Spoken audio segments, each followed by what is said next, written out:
میرا دوست کہتا ہے کہ اگر امام اعظم امام حنیفہ اتنے بڑے امام ہیں تو انہیں یہ مسائل کیسے نہیں پتہ تھے کہ شوال کے 6 روزے ہیں، بارش کے لیے نماز استسقاء وغیرہ. جتنا بھی بڑا ہو ایسا اس بات کا امکان ہوتا ہے کہ ایک آدھ حدیث بوجھل ہو گئی ہو، یعنی ایک آدھ حدیث نہ پہنچی ہو. آج بھی بہت سے لوگ ہیں یہ جو کہتے ہیں نا کمپیوٹر پہ ساری حدیثیں ہیں، یہ بالکل غلط ہے. ایسا نہیں ہے. ساری حدیثیں کمپیوٹر پہ اگر ہیں بھی تو آپ کے کھوپڑی میں تھوڑی ہیں وہ، اور نہ ساری آپ نے دیکھی ہوں گی، اور دیکھی ہیں تو یاد نہیں رہتی. تو یہ ہر ایک سے ہو سکتا ہے. باقی شوال کے 6 روزوں کا جو امام صاحب نے مکروہ لکھا ہے اس کی ایک بڑی وجہ علماء یہ بیان کرتے ہیں کہ اس زمانے میں اس بات کا خطرہ تھا، اسلام دنیا میں پھیل رہا تھا، تو رمضان کے فوراً بعد اگر 6 روزے لوگ رکھتے نا تو اس میں اس بات کا خطرہ تھا کہ نئے نئے جو مسلمان ہو رہے ہیں وہ یہ سمجھیں گے کہ یہ بھی رمضان کا حصہ ہیں. یہ بھی کیا ہیں؟ رمضان کا حصہ ہیں یہ چھوڑے. تو اس وجہ سے بھی بعض علماء نے کراہت کی ہے، لیکن اب یہ کنفیوژن نہیں ہے.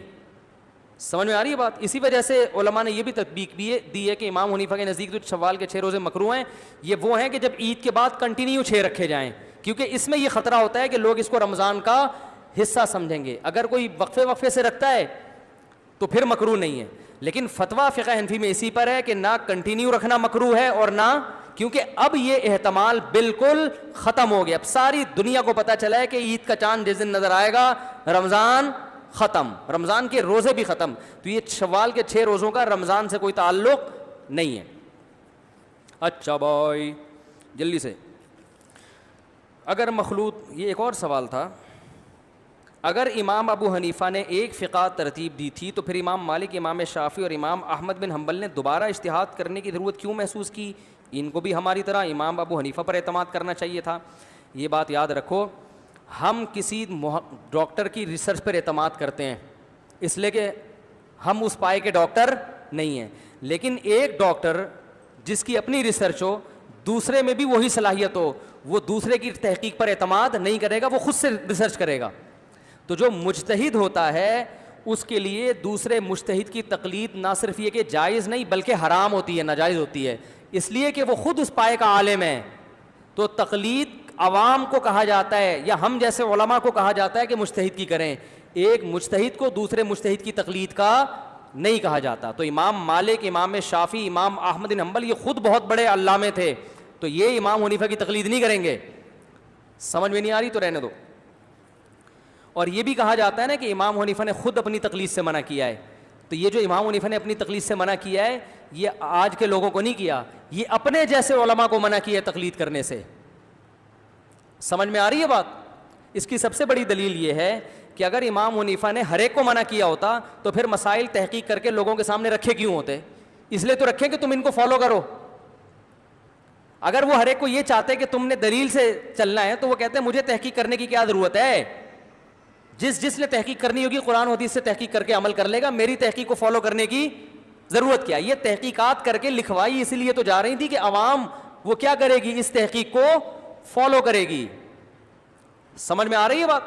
اور امام شافعی نے بھی یہ بات لکھی ہے کہ میری تقلید مت کرو.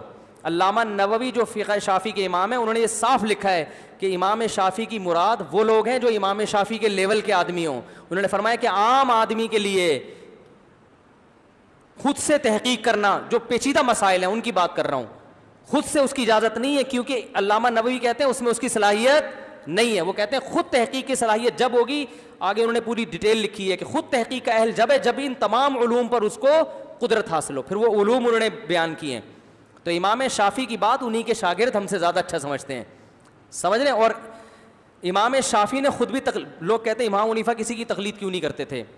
جب امام ابو حنیفہ مجتہد نہیں تھے تو وہ اپنے سے پہلوں کی تقلید کرتے تھے، جب وہ مجتہد بن گئے تو انہوں نے تقلید چھوڑ دی. یہ عجیب بات ہے کہ جب خود بھی صلاحیت نہیں تھی پھر بھی نہیں کرتے تھے. یہ تو امام حنیفہ ایسا تھوڑی کریں گے بھائی، جب خود صلاحیت پیدا ہو گئی پھر تقلید چھوڑ دی. امام شافعی نے ایک مسئلے میں کہا ہے قلتہ تقلیدا لعطاء، اس میں میں نے عطاء ابن ابی رباح کی تقلید کی ہے. تو پتہ چلا امام شافعی بھی کیا کرتے تھے، جب تک خود مجتہد نہیں تھے تو وہ بھی کسی کی تقلید کرتے تھے. تو ہم جو کہہ رہے ہیں تقلید واجب ہے، ان پر واجب ہے جو مجتہد نہیں ہے. اگر مخلوط دعوت میں جانا ناجائز ہے تو پھر طواف میں تو بھی تو مخلوط ماحول ہوتا ہے. طواف میں جو مخلوط ماحول ہوتا ہے، بہت سے علماء نے اس کے خلاف بھی آواز اٹھائی ہے کہ پہلے آبادی کم تھی تو اتنا رش نہیں ہوتا تھا طواف میں کہ مرد اور عورت ایک دوسرے میں پس رہے ہوں. تو شاہ فہد کے دور میں علماء نے اس پر آواز اٹھائی تھی، اور خود سعودی علماء نے اٹھائی تھی کہ خواتین کا مطاف الگ ہونا چاہیے، مردوں کا الگ. لیکن یہ کہ وہاں جب صدیوں سے ایک کام ہو رہا ہوتا ہے نا، اس کا چینج کرنا آسان نہیں ہوتا، اور اس میں بہت ساری مشکلات بھی ہوتی ہیں. تو وہ ایک مجبوری کی وجہ سے ہو رہا ہے. اگر اس سے آپ استدلال کرتے ہیں کہ طواف میں مرد اور عورت اکٹھے ہوتے ہیں اس لیے اختلاط جائز ہے، تو سوال پیدا ہوتا ہے نماز میں کیوں نہیں ہوتے؟ نماز میں نبی نے مردوں کو عورتوں کے ساتھ کھڑے ہونے کی اجازت دی ہے؟ نہیں دی ہے نا. نماز میں مردوں کی صف آگے اور عورتوں کی صف سے پیچھے. تو جب نماز میں مخلوط ماحول کی اجازت نہیں دی تو شادی بیاہ میں کہاں سے اجازت ہوگی؟ تو وہ طواف میں ایک مجبوری سے ہے کہ وہ ممکن نہیں ہے، اتنا کراؤڈ ہے، وہ کیسے روکیں گے؟ اور ویسے بھی طواف کا ایک وقار بھی ہوتا ہے نا، طواف کا ایک روحانی اثر بھی ہوتا ہے کہ وہاں اختلاط کے باوجود بھی گناہ کا خیال نہیں آتا. جبکہ شادی بیاہوں میں جو مخلوط ماحول ہوتا ہے وہاں تو جاتے ہی اس چکر میں بہت سے لوگ. ہاں نا، میتوں میں ہو رہا ہے. میں ایسی شادی جانتا ہوں جو میت پہ ہوئی ہے. میں نے ایک اپنے دوست سے میں نے پوچھا یار آپ کی یہاں شادی کیسے ہو گئی؟ یہ تو آپ کے نہ ریلیٹیو ہیں نہ رشتہ دار ہیں، کچھ بھی نہیں. کہہ رہے یار وہ بھی میت پہ آئی ہوئی تھی، میں بھی آیا ہوا تھا، جنازہ پڑا ہوا ہے وہیں آنکھ مٹکا ہوا ہے.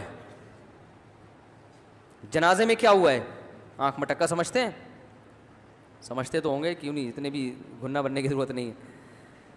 جنازے پہ دونوں نے ایک دوسرے کو دیکھا ہے اور وہیں پھر آنکھ مٹکا ہوا، سیٹنگ ہوئی. انہوں نے کہا ابھی تو فی الحال رونے کا ٹائم ہے، رو لو، بعد میں ملتے ہیں. یعنی آنکھ مٹکا جو سیٹنگ ہوئی وہ جنازے سے ہوئی، تکمیل اس کی پھر کسی ویڈنگ میں ہوئی ہے، کسی شادی میں، پھر وہ تمیز سے، پھر وہ وہاں تو اتنا مسئلہ نہیں ہوتا. صحیح ہے نا؟ تو باقاعدہ بچے ہیں ماشاءاللہ، ہنسی خوشی زندگی گزار رہے ہیں. تو رات کو سورہ ملک پڑھنے کی کیا فضیلت ہے؟ عذاب قبر سے حفاظت ہوتی ہے. آج کل مردوں کا ہی ریزر عورتوں کے نام سے بازاروں میں بیچا جا رہا ہے، تو بس اس حوالے سے بتا دیں کیا وہ ریزر جس میں بلیڈ لگا ہوتا ہے عورتوں پر حرام ہے؟ حرام نہیں ہے بھائی، فضیلت کے خلاف ہے. ریزر بھی عورتیں استعمال کر سکتی ہیں. ایک بات آئی تھی ذہن میں، بہت اہم پوائنٹ کی بات تھی. ابھی میں نے کیا مسئلہ بیان کیا اس سے پہلے؟ یہ جو آپ کو پرچی، ابھی جو لاسٹ مسئلہ کیا بیان کر رہا تھا میں؟ ابے سورہ یعنی اس سے پہلے، ہاں مرد اور خواتین کا اختلاط پر بات کر رہا تھا نا. ایک اہم چیز آئی تھی دماغ میں، بالکل نکل گئی ہے، کاش دوبارہ آ جائے. اس سے دماغ میں بڑی ایک ٹینشن ہوتی ہے کہ ایک چیز بات آتے آتے سائڈوں سے نکل جائے. کدھر گئی؟ اگر کسی نے انشورنس پالیسی لی ہو اور وہ مکمل ہو گئی ہو تو اب اسے کیسے معلوم ہوا کہ یہ حرام ہے؟ اب جو اماؤنٹ اسے ملے گا اس میں سے کتنا لینا جائز ہوگا؟ جتنا اماؤنٹ آپ نے انشورنس کمپنی کو قسطوں کے نام پہ جمع کرایا ہے وہ سارا آپ کا ہے، وہ رکھ لیں. جو اضافی ہے وہ ثواب کی نیت کے بغیر صدقہ کر دیں. سمجھ گئے؟ پروفٹ حلال نہیں ہے. جو اصل راس المال ہے وہ کیا ہے؟ حلال ہے. سمجھ گئے؟